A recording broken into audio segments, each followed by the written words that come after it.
here. Are those people in line for something, or there's no line? Lines for buses, volunteer groups. This is where I am, by the way, Schemmel Humanitarian Aid Center. That's, maybe 20 miles away from the Medica border. And it's quite, it's a scene.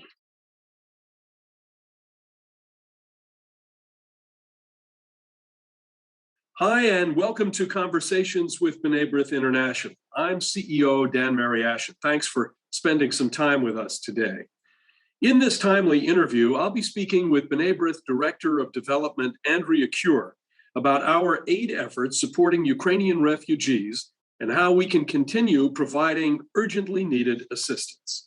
But first, a brief note. If you enjoy our Conversations series, make sure you never miss an interview by subscribing to the B'nai Brith YouTube channel and liking us on Facebook. And be sure to visit our website, bnaibrith.org, to learn more about our work across the globe. I'd like to preface our conversation by thanking everyone who supported the B'nai Brith Ukraine Assistance Fund, which has provided Ukrainian refugees in Poland, Moldova, and Romania, as well as those suffering the horrifying wartime conditions in Ukraine, with basic necessities. You've helped make life just a little bit easier for so many women, children, and elderly Ukrainians. And we hope you'll continue supporting our efforts on the ground. Today, we're joined by B'nai Brith Director of Development, Andrea, who is in Poland, helping to coordinate our organization's response to the humanitarian crisis in Ukraine. Andrea will give us on-the-ground updates on B'nai Brith's global efforts to meet the needs of Ukrainian refugees who have fled the violence and those who remain in war-torn Ukraine. Andrea, thanks for joining us from Poland today. There's a lot happening, so we appreciate your giving us an on-the-ground update. Yes, hi. I'm grateful to be here and to be able to help and to bring what we're seeing to you, Dan, and to our viewers and to our supporters who are so much here with us in spirit as we do what we can for the refugees whose needs are just beyond comprehension. Well, they're every need that any human would ever have, and it's just, it's quite humbling to see what's going on here, and it's both a beautiful testament to humanity in the way that people are coming together to help, and it's just a reminder of how difficult life will be for millions of people for a long time. You've been in Poland for the last 5 days, and I'd like to talk really about the entire visit, but let's start with today. You are where in Poland? At the Schemmel Humanitarian Aid Center, which Schemmel is the largest city closest to the Medica border, which is a large entry point for refugees. And we just got here this morning, and thousands upon thousands of people are passing through every day. You walk into the center. It's well organized, and the volunteer setup is well organized. But you have just hundreds of cots lined up everywhere. It's really been set up as a dormitory for refugees, playroom for children, medical centers, food, healthcare, just people, thousands of people walking around. I mean, constantly coming up and say, "Do you know where the bus is to Germany? Do you know where the bus is to Budapest?" People are just trying to find their way, and this is one of the first kind of major centers that they come to after crossing the border. How does it actually work? Tell us how it works. So they walk across the border. Who who greets them as they step over the Ukrainian-Polish border? Well, there's a variety of officials and volunteer operations at the border. Quite honestly, we have not been to Medica yet, so I can't really speak to that, quite honestly. Looking around, if you could show us a bit of what it looks like standing where you are. Sure. I saw before we went on, I saw some lines and some vans. And why don't you just give us, paint a picture for us about what we're going to see? So you will see people lining up for everything, for food, for strollers, for car seats, for clothing items, healthcare essentials, really just everything. Shall I pan it a little bit? Why don't you do that? Sure. Let's take a look at what's behind you and around you. So right there, you'll see there's the world's central kitchen set up for food. And all the volunteers are wearing the neon vests, of course. And you just have people, really just suitcases and people just sitting, trying to figure out their next steps. Now, most of the activity is, of course, inside. And for a variety of reasons, I don't want to have people on camera inside. We're trying to maintain, their self-respect and humanity, and they don't want pictures and all of that. So, but rest assured, there are thousands of people in there. What have you been doing, let's say, from the beginning of your visit? You arrived, I think, on Monday. So tell us, we'll come back to where you are in a moment, but tell us a little about what you've been doing the past few days. So we hit the ground running. I'm traveling with two other B'nai Brith staff members, Andrea Shamil, our CFO, and Alina Brickman, our Director of EU Affairs. And so when Andrea and I arrived first, the first thing we did, we went to our contact at the Jewish Center in Warsaw. And from there, they're running a crisis center of sorts for Jewish Ukrainian refugees. And we've been working with them. We've been sending supplies from the get-go. Thousands of jars of baby food, health and beauty aids, sweatshirts, warm clothing, really just anything and everything people might need. Because again, they left with nothing. People left with the clothes on their back. And they gave us a listing of items that they were lacking and that people were looking for. And we went to the local store and we literally filled shopping carts and brought them to the center. And we laid them out. And as we were there, refugees were coming through and they were so thankful to even have a hand lotion or a lip balm. Or, we also brought in B'nai Brith teddy bears and B'nai Brith bags and activity packages for children. And, so heartwarming to see little boys pick up our bears and hug them, and really just amazing. And we met with a family, a B'nai Brith family who fled Kyiv, and we heard firsthand what they had to go through to get to Warsaw, a 35-hour experience that, one cannot even believe in this day and age anyone would have to experience. We met with Israeli officials. We met with the JCC of Warsaw to understand what they too are doing on the ground. And, they have a daycare center for refugee children so their parents can know that their kids are taken care of while, wait, I don't know, sorry, I have to move, I guess. So the JCC of Warsaw has this beautiful operation where they have a daycare center so parents can make the arrangements that they need to have in place to take their next steps. Are they going to stay in Poland? Are they going to move, to other countries?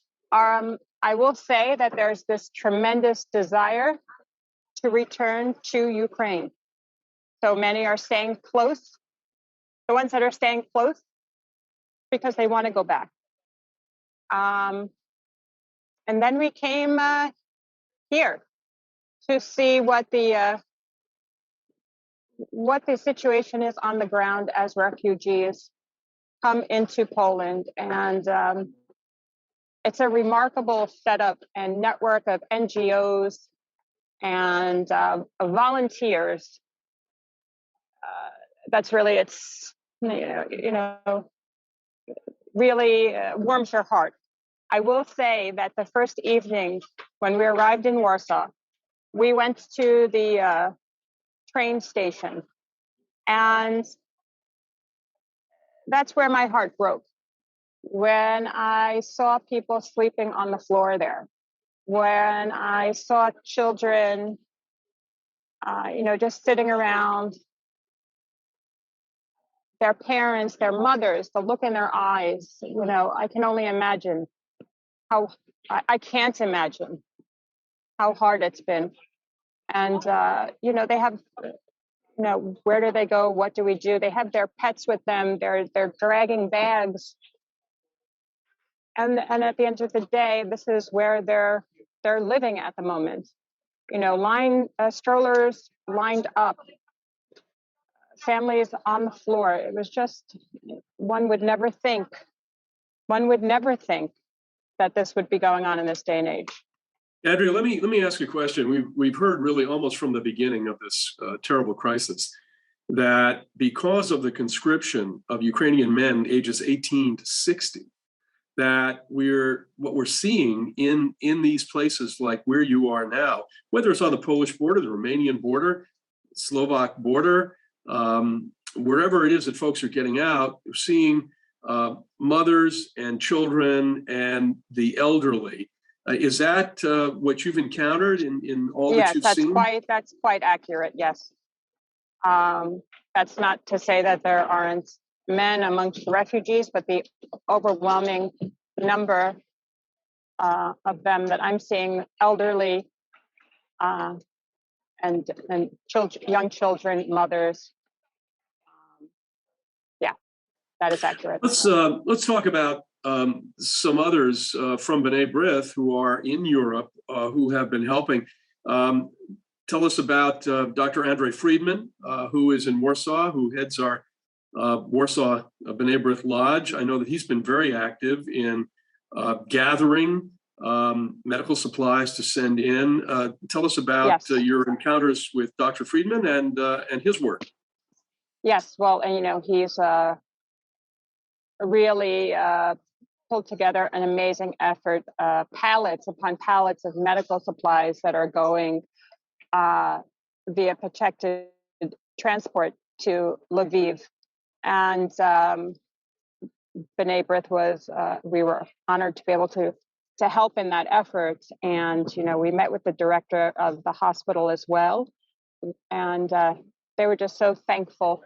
And they're preparing to continue to collect supplies and make these transfers of equipment and vital supplies, because this is not going to be something that will unfortunately likely end tomorrow. Well, it's good to know that Dr. Friedman is doing the important work that he's doing, and he's done that really almost from the beginning of this crisis, from the very beginning. Yes. And we certainly appreciate his efforts to get those medicines into a hospital across the border into Ukraine.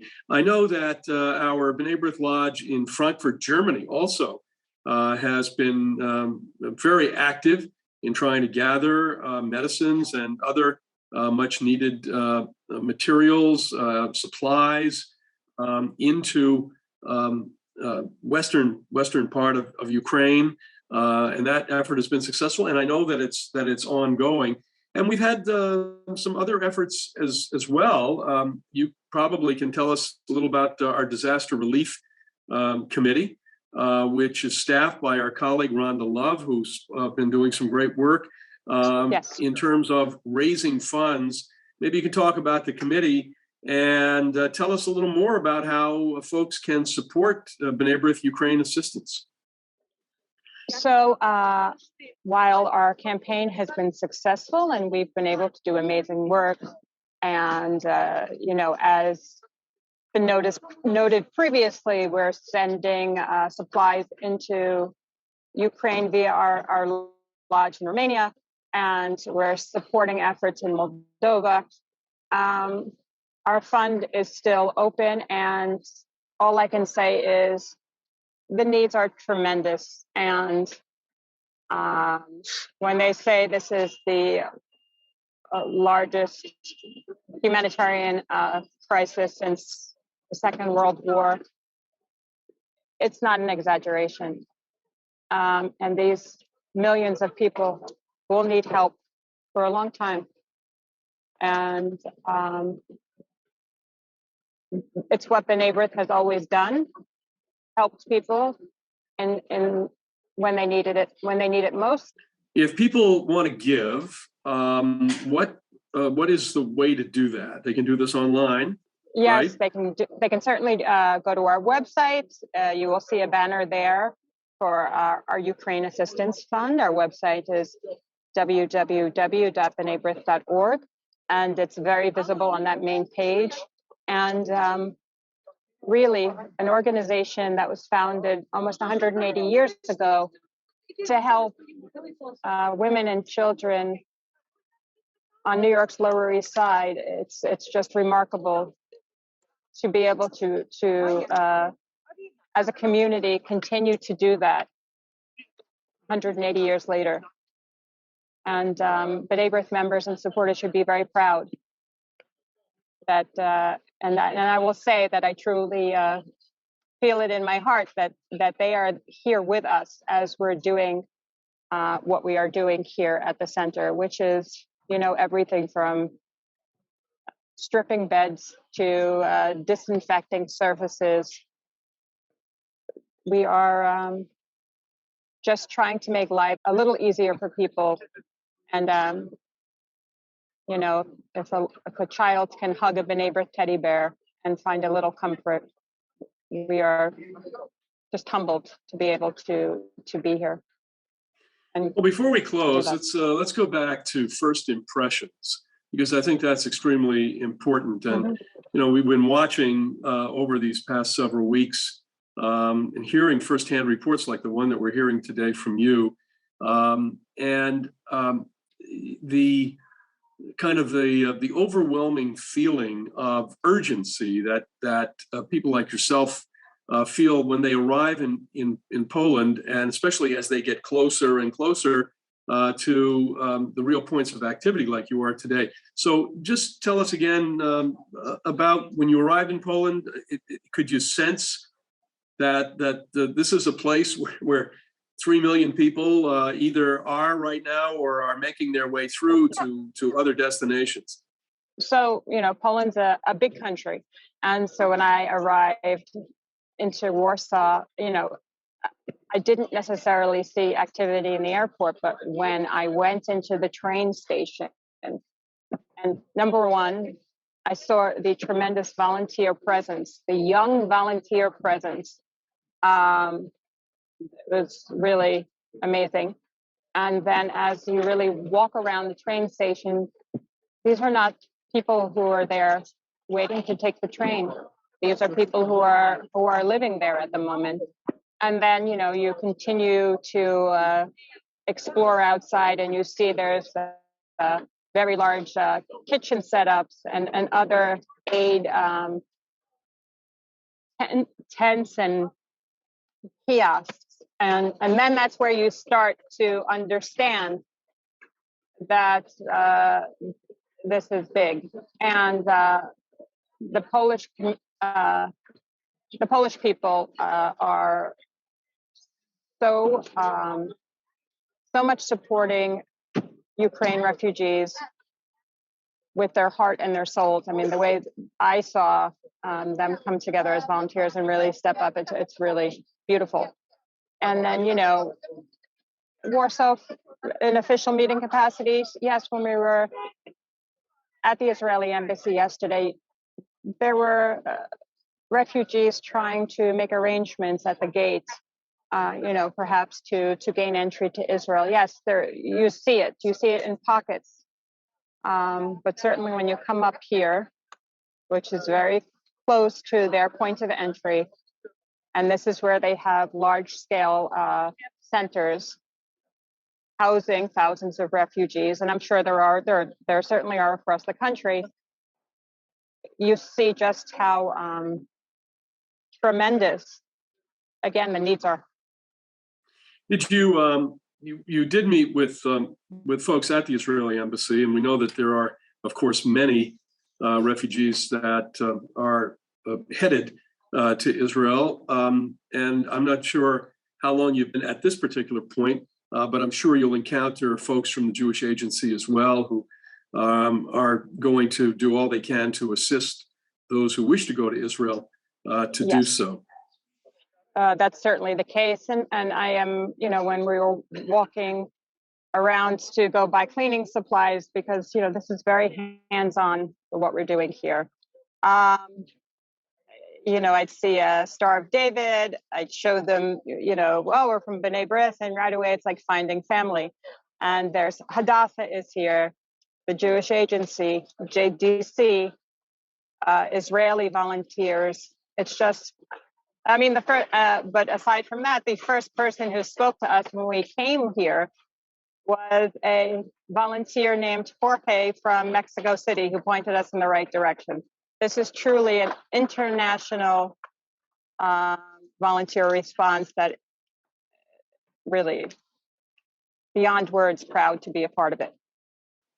Yeah, they know that all of our colleagues at the other organizations that are there helping, everybody really doing their part. This really is a collective effort, and we know how motivated the American Jewish community is in terms of Ukraine relief. And I serve on a committee of representatives of different organizations, and we meet every couple of days and talk about the efforts that people are making. And really, it is something to behold. And as you say, this is the largest such effort since 1945, since the post-war period. Andrea, I wonder if you have our colleagues Edita and Alina nearby, and if you do, maybe you could bring them on camera just to say a few words about their impressions and what they have seen and what they're doing. Edita, here you go. Yeah. Hello. Well, I am gonna only say one thing. This is amazing operation.